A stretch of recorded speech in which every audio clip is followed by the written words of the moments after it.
Hi students, in the last class we discussed about the catalytic property of the transition elements. Okay, in this class we can study about the complex formation. Complex formation. That complex compounds are nothing but the central metal atom forms a coordinate bond with the anion, negative anion with an anion or neutral molecule.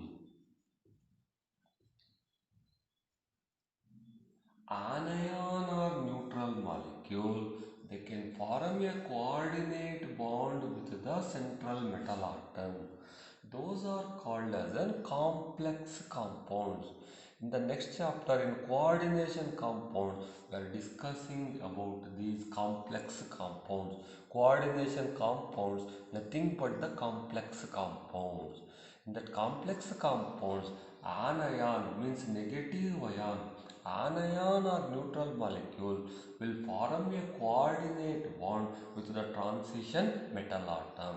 This complex formation is a peculiar character for the transition metal atom.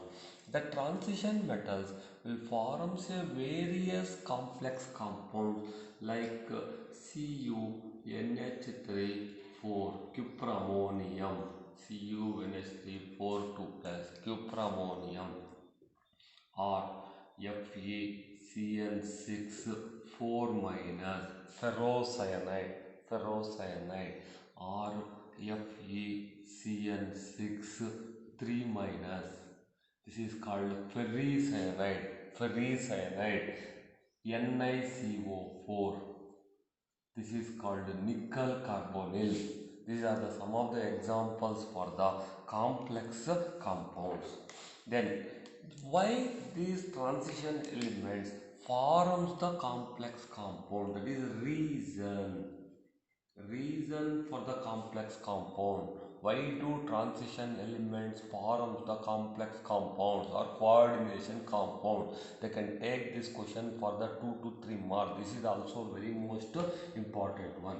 First reason is why transition elements form the complex compounds means due to their small size. And high nuclear charge. Due to small size and high nuclear charge. Or instead of writing this formula, small size and high nuclear charge, you can consider it as high polarizing power.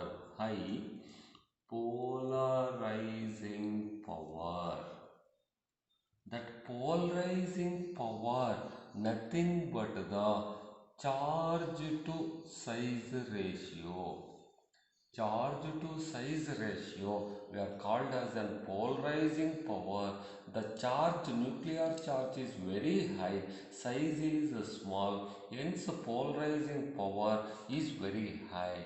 That is due to small size and high nuclear charge or high polarizing power. This is one of the reasons.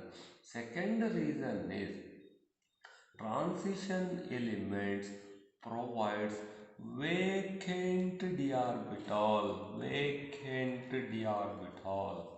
We know the definition of the transition element: partially filled d orbital. Partially, if the metal atom or an ion which contains partially filled d orbital, those are called as a transition element. Hence, these transition elements provide the vacant d orbital. Why they provides vacant d orbitals means in order to accept the electron donated by the ligand.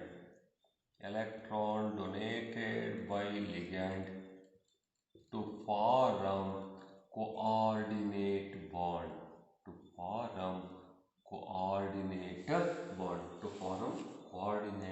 bond. This is the second reason, very most important one.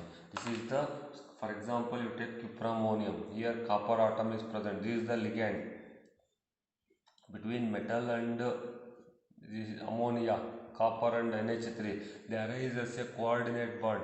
In this coordinate bond, meaning is this NH3 donates the electron. NH3 donates the electron. Copper atom accepting the electron. Copper metal atom accepts that. To accept that electrons means it has to provide the vacant d orbital. Vacant d orbital. They provides vacant d orbital to accept the electron donated by the ligand to form a coordinate bond. To form a coordinate bond. These two reasons are very important. Each reason carries one mark. That is, first reason is due to small size and high nuclear charge. Small size and high nuclear charge. Or we can take high polarizing power. Second reason is provides vacant d orbital. Why the provides vacant d orbitals means in order to accept the electron donated by the ligand to form the coordinate bond. To practice these two reasons. This is about the complex formation. Then last the general property is interstitial compound. Next one is an interstitial compound.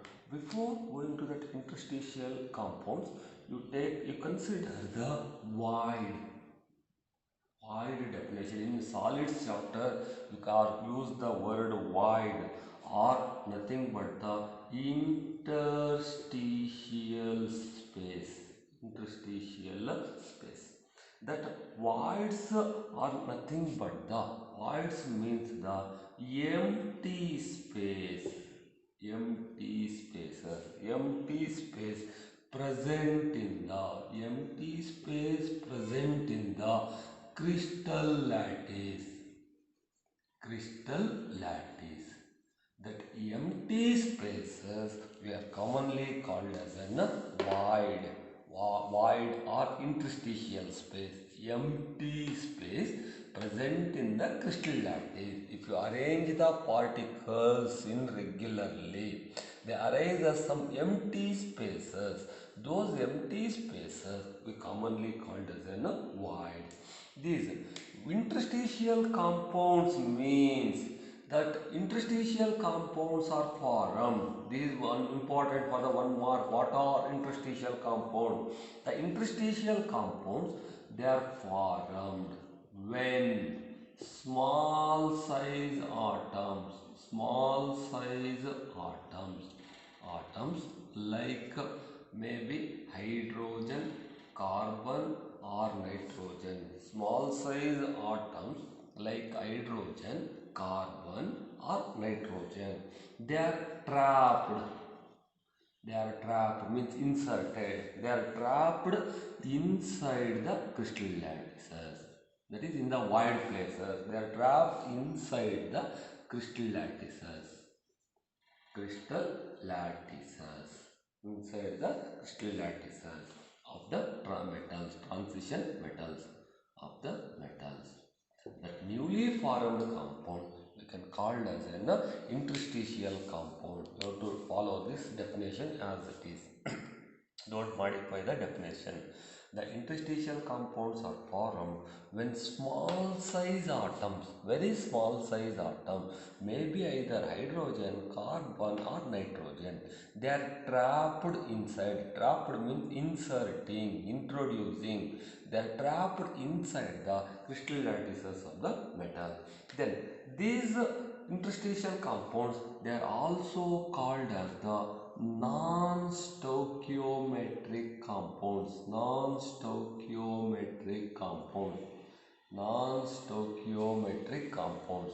Why they are called non-stoichiometric compounds means they are not in exact ratio. They are not in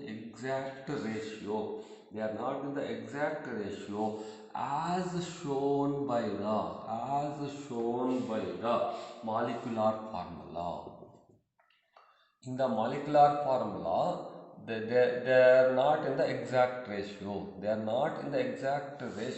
atoms, they are not in the exact ratio as shown by the molecular formula. For example, you take vanadium hydride, VH. According to molecular formula, one atom of vanadium, one atom of hydrogen. But if you observe that vanadium hydroxide, this hydrogen is only 0.56. That means it is not in the exact ratio shown by the molecular formula. Then or maybe of FeO. FeO. According to molecular formula, one atom of iron and one atom of the oxygen. But if you observe the ratio of this iron and oxygen, iron is of only 0.94 is to, then oxygen is of 1. They are called non-stoichiometric, or it may be TiH, titanium hydride. That hydrogen is of 1.7. These are called as a non-stoichiometric compound. These are examples for interstitial compounds. That interstitial compounds, they neither ionic nor covalent. They neither ionic nor covalent in nature.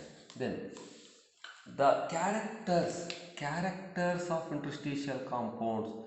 This is also very important. One of the character of interstitial compound is they show very high melting point. They have very high melting point, higher than they have high melting point higher than those of pure metal. Compared to pure metal, interstitial compounds, they have very high melting point. Then second character is they are very hard in nature. They are hard in nature. Very hard in nature. The hardness almost approaches to diamond. They are very hard in nature. Interstitial compounds are hard in nature. They are chemically inert. These interstitial compounds are chemically inert. Then they retains the metallic conductivity. That is, the metals are very good conductors. Similarly, interstitial compound, they retains the metallic conductivity. These are the four important characters. They can take this question for the 3 marks. What are interstitial compound? Write any 2 characters. Interstitial compounds are formed when small size atoms like hydrogen, carbon, nitrogen are trapped inside the crystal lattices of the metal. Then characters is they have high melting point, that is higher than those of the pure metal.